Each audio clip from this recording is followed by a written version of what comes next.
Next principle. Rational people think at the margin. This is probably one of the most confusing principles that we're going to discuss in this class.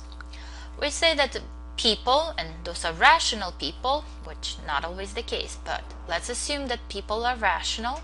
Those rational people will make decisions by evaluating cost and benefits of marginal changes, small, teeny tiny changes to existing plan.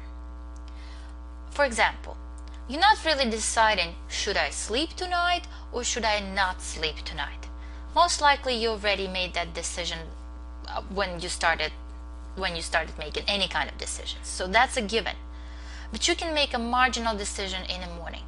Should I sleep for extra 10 minutes or should I stay in bed, or should I get up?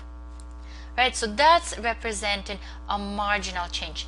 Tiny change to existing plan. You were supposed to wake up at 8 o'clock.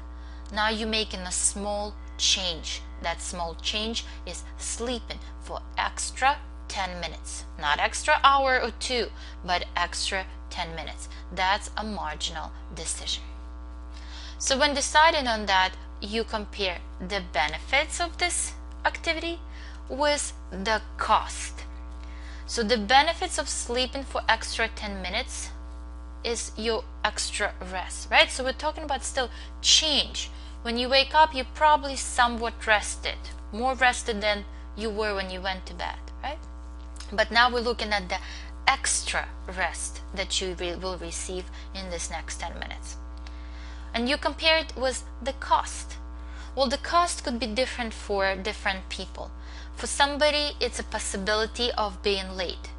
For other people, maybe it's skipped breakfast or maybe skipped shower. Some of those things, depending on who we're talking about, will be the cost. So we evaluate these decisions. We compare the benefits with the cost. And if benefits are greater, we're going to sleep for extra 10 minutes. If the costs are higher, we're probably going to get up. Let me get back to this decision one more time.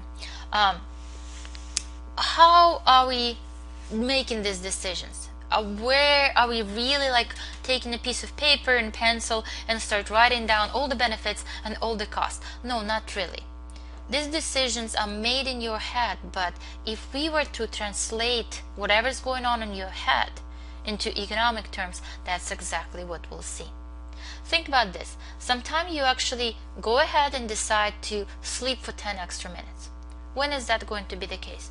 Probably when you don't have much to do during that morning, right? So the costs are pretty low. Or when you are extremely tired. So the benefits of sleeping are really high. When are you going to get up? When are you going to decide against sleeping for 10 extra minutes? Maybe if you have an exam, right? So the cost of sleeping for extra 10 minutes is really, really high. So you're not going to sleep. Or when the benefits are really, really low. For example, you wake up at 10 in the morning. So you're already really rested. So sleeping for 10 more minutes is really not going to bring you much. Okay?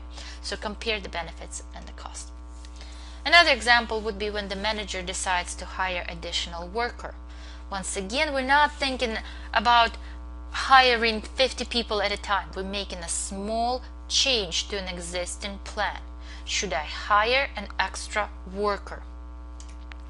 And once again, you will compare those marginal benefits, right? How much that extra worker will add to this company, right? What is his additional benefits?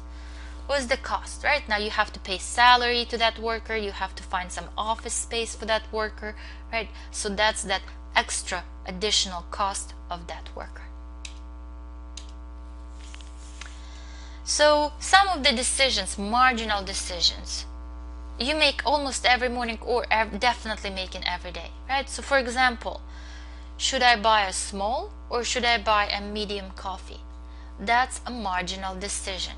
You compare an extra cost, right? That medium coffee is going to cost you 50 cents more with marginal benefit. So that benefit extra coffee will provide you with, right? So am I going to be more alert from that extra coffee that I receive?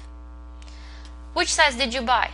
If you bought small, it means that the marginal costs were exceeding marginal benefit.